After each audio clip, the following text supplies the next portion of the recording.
अब भीमाल पेन की विदा हो गई।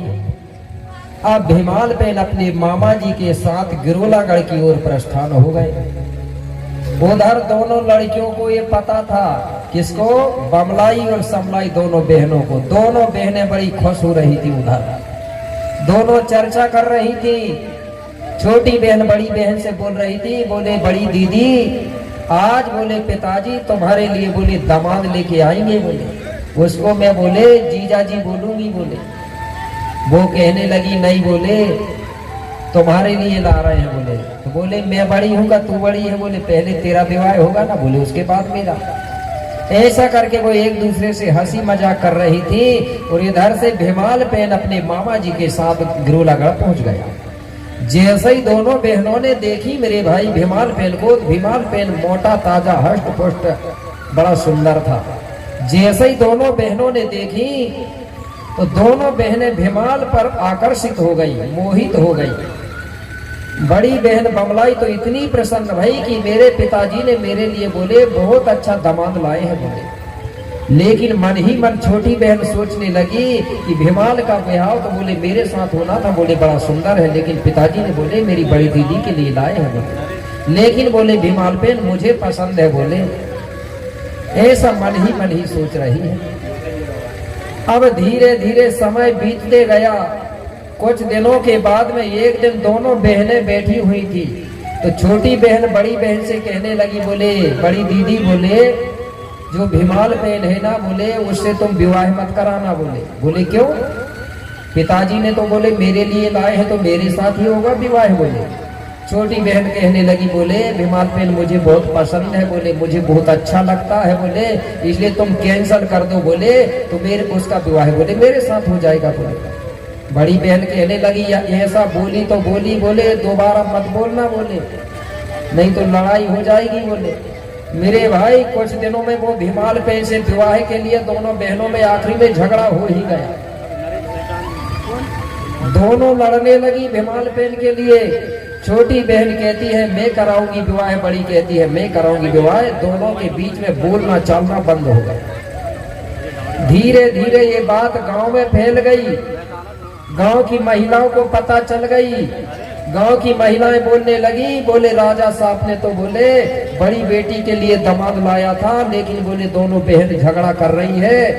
दोनों बहनें एक दूसरे को बोल नहीं रही। बोले वो भीमाल पेन से विवाह करवाने के लिए बोले एक काम करो राजा को बता दो नहीं तो धोखा हो जाएगा। बोले नहीं तो पता चला राजा ने लाया है बोले बड़ी लड़की के लिए, ऐसा ना हो बोले नहीं तो वो भीमाल पेन छोटी लड़की के साथ घर से कहीं भाग ना जाए। बोले कई जगह ऐसा धोखा हो जाता है। बोले पता चल रही कि बड़ो लड़का के लाने सेटिंग चल रही है, पता चलो कि छोटों के साथ चली गए।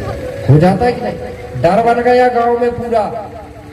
कुछ लोगों ने राजा को बता दिया, बोले महाराज जल्दी विवाह करो। बोले तुम्हारी दोनों बहनें झगड़ा कर रही है बोले भीमाल पेन के लिए, बोले धोखा ना हो जाए इसलिए जल्दी कर दो विवाह।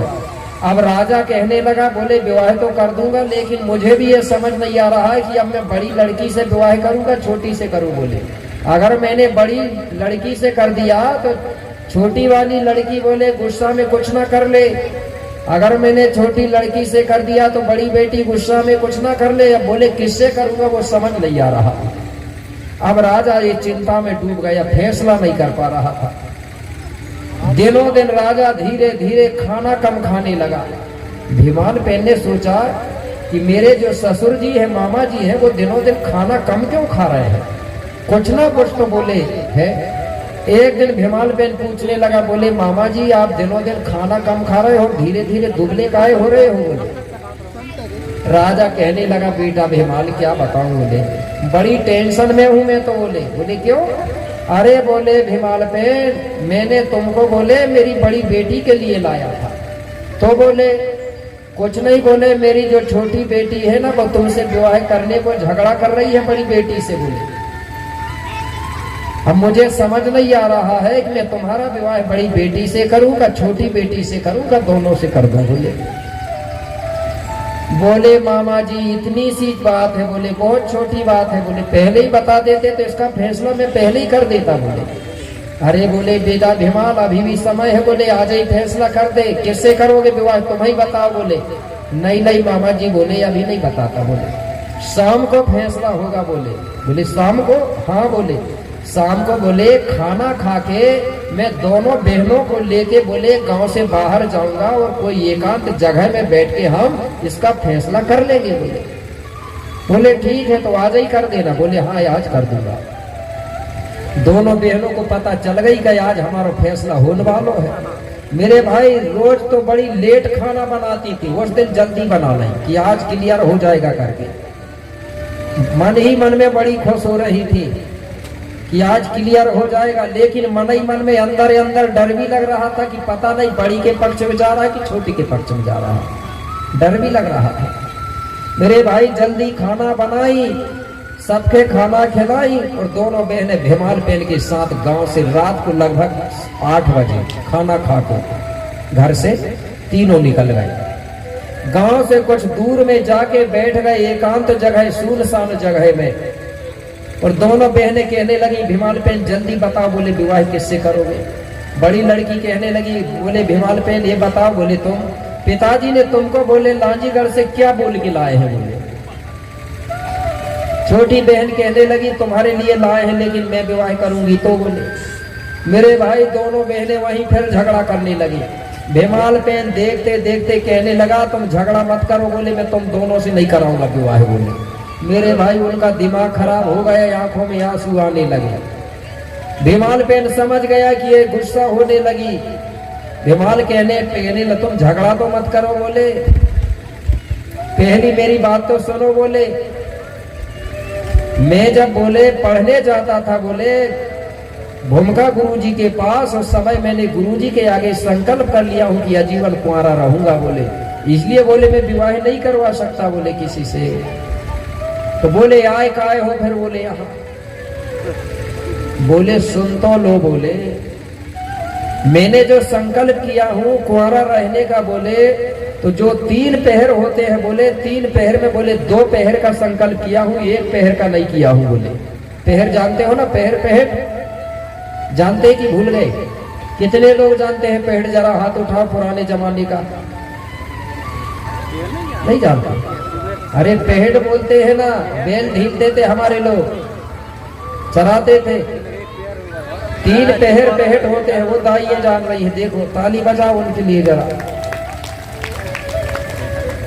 3 पहर होते हैं। पहला पहर होता है जो सुबह मुर्गा बोलता है, वहां से लेके 12 बजे दिन के बीच का समय को पहला पहर बोलते हैं। दूसरा पहर चालू होता है दिन के 12 बजे से लेके शाम को 8-9 बजे तक खाना खाते तक। और तीसरा पहर चालू होता है रात को 8 बजे से मुर्गा बोले तक। अब जान गए ना पहर। तो बोले 3 पहरों में 1 पहर खाली है। बोले कौन सा पहर? बोले तीसरा पहर खाली है। बोले और ये घूमने कौन से पहर में गए थे? तीसराई में गए थे लोग। तो बोले एक काम करो, अभी तीसरा पहर चल रहा है, बोले अभी विवाह कर लो। बोले मैं तैयार हूं लेकिन मेरी एक शर्त है, बोले उसको मंजूर करोगी तो मैं कर लूंगा। बोले हम मानेगी। बोले एक बात है, बोले सुनो। बोले कौन सी? सबसे पहले बोले मैं अपने माता पिता के पास जाऊंगा दर्शन करने, उससे पहले आशीर्वाद लूंगा विवाह करवाने के लिए। उसके बाद मैं अपने गुरु के पास जाऊंगा, गुरु से आशीर्वाद लूंगा। उसके बाद बोले मैं हमारा देव खलियान जाऊंगा। देव खलियान जानते हैं ना, पेड़ खड़ा होता था साजा के पेड़ में, देव खलियान हमारा वहां बूढ़ा देव बूढ़ी दाई होती थी।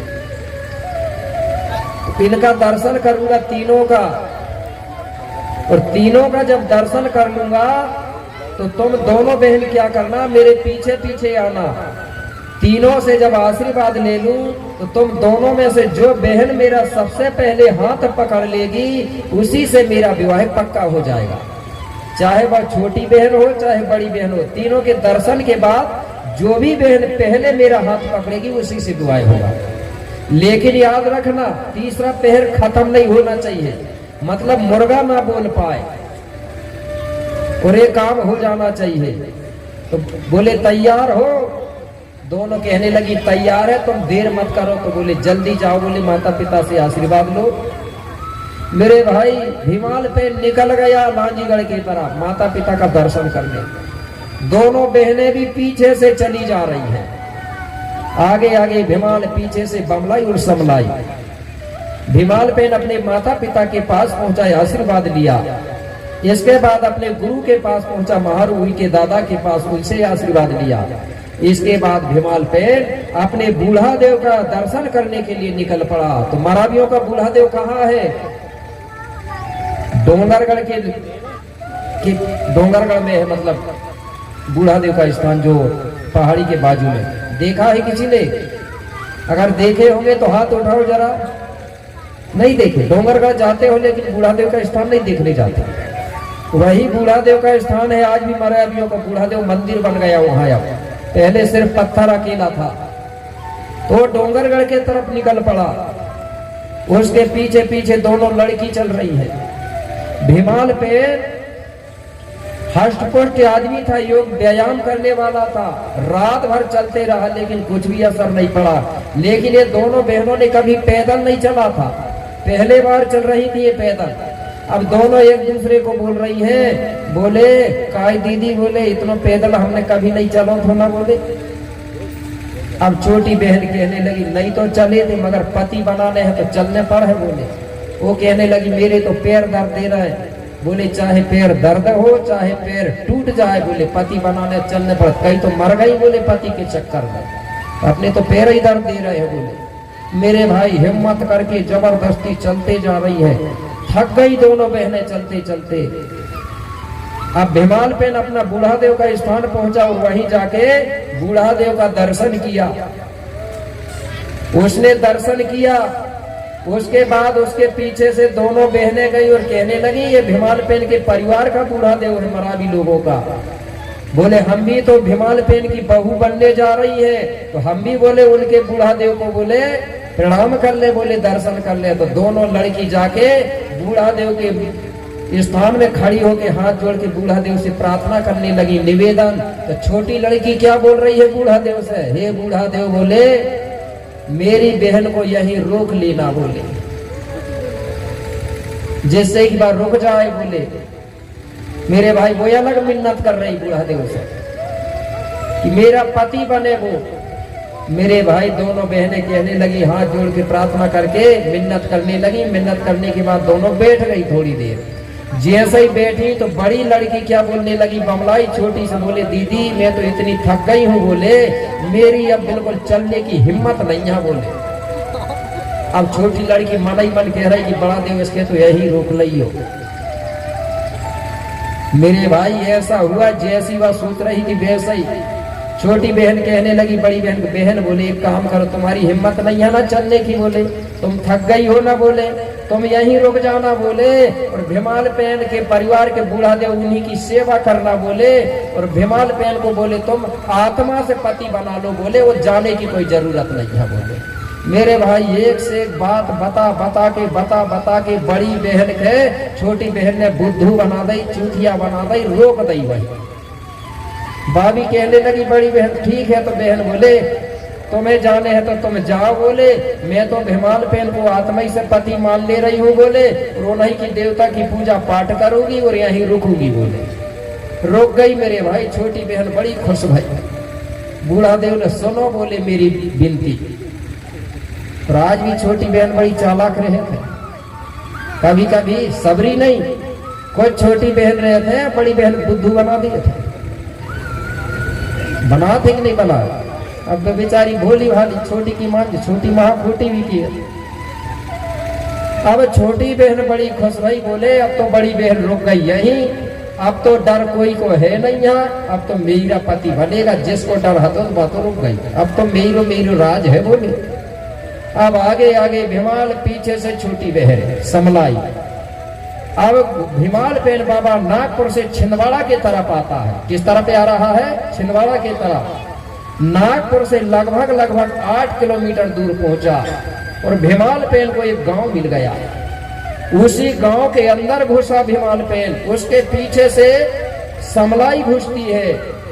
और जैसा ही भीमाल बहन गांव से बाहर निकला और समलाई गांव के बीचों बीच पहुंची मेरे भाई, और 4 बजने वाले थे, एक मुर्गा ने बोल दिया कुकड़ू कू करके।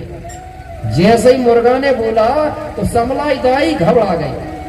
अरे बोले भिमाल पेन ने तो बोला था कि मुर्गा नहीं बोलना चाहिए, तो मेरा हाथ पकड़ लेना, नहीं तो विवाह कैंसिल हो जाएगा, ये तीसरा पहर खत्म हो गया। बोले अब भिमाल पेन मेरा पति भी नहीं बन पाएगा। पछताने लगी, कहने लगी मैंने बहन को धोखा दे के आई हूँ, लेकिन मैं भी धोखा खा गई, तीसरा पहर खत्म हो गया, अब मेरा पति भी नहीं बन पाएगा। पछताने लगी मेरे भाई, और भिमाल पेन गांव से आगे निकल गया। तो जो छोटी बहन है वह कहाँ रुक गई? उसी गांव में। तो मुर्गा ने बोला, उस मुर्गे की आवाज से उस गांव का नाम पड़ा है कोराड़ी। कुछ लोगों ने देखा भी होगा कोराड़ी गांव। कोराड़ी का मतलब होता है हिंदी में मुर्गा की आवाज। उस गांव का नाम पड़ा हुआ है मुर्गे की आवाज से। लेकिन समलाई दाई से उसको कोराड़ी दाई बोलते थे लोग। कोराड़ी दाई को भी बदल करके अब लोग लक्ष्मी जी के नाम से प्रचार कर रहे हैं, क्योंकि जिससे कौन लोग अपने देवी देवताओं को पहचान ना सके, ढूंढ ना सके, इसलिए उसका नाम बदल के लक्ष्मी नाम दे दिया गया।